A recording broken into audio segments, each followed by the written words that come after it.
Welcome back to Cooking Life with Des. Today, magluluto tayo ng siopao or steam bun with beef fillings.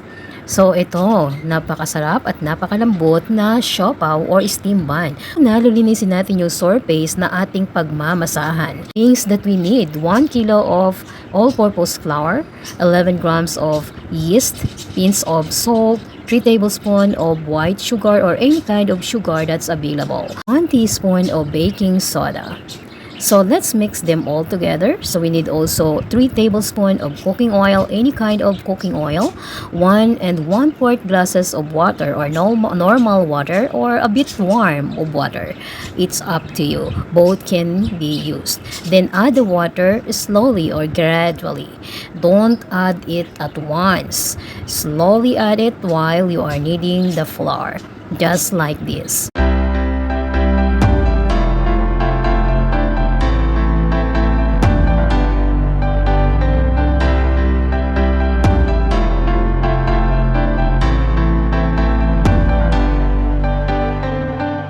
Once the dough looks like this, remove it from the bowl and transfer it on the surface which we clean. Knead it for 20 minutes, as much as you can. Knead it nicely until the dough becomes soft and smooth. I do heat it on the surface so that it will be more easier for me to knead it and it becomes more softer and smooth.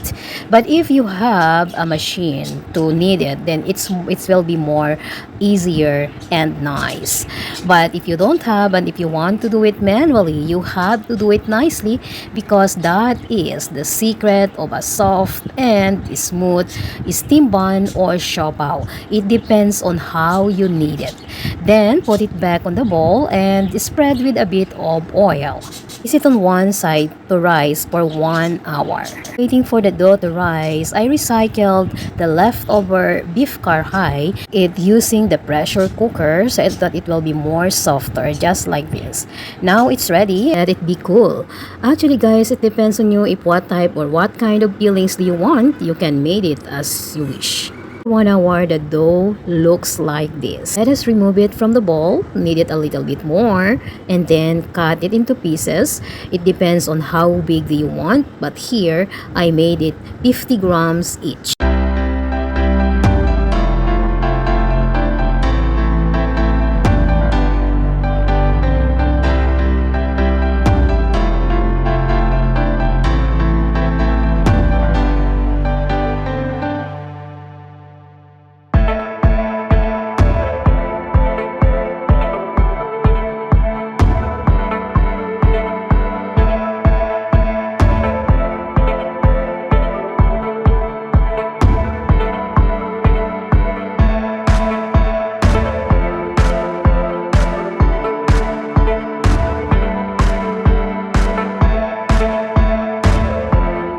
This is the thing, I don't use rolling pin to make a steam bun. I just use my bare hand, flatten it.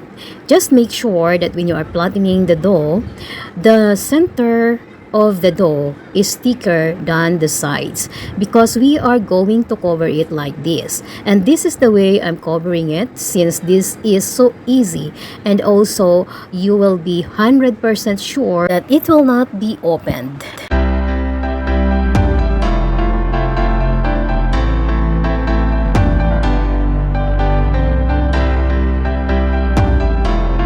Place them on the tray or whatever available things that you can place them, and rest them for 15 minutes. We cover it with a fabric cover.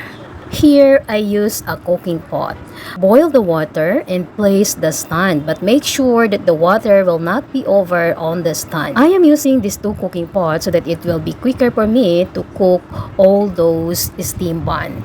And I am also using this lid to cook those steam bun and put inside. It will be more easier because that thing on the center of this lid is plastic, so it's easy for me to hold, and it's not too hot and also not dangerous, because we are using actually, or we are steaming it with the water.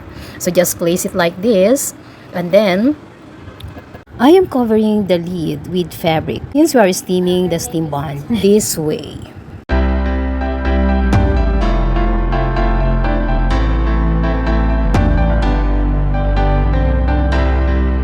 Let it be cooked for 30 to 35 minutes in a medium fire. Here's the steam bun after 30 minutes. It's all done and it's already cooked.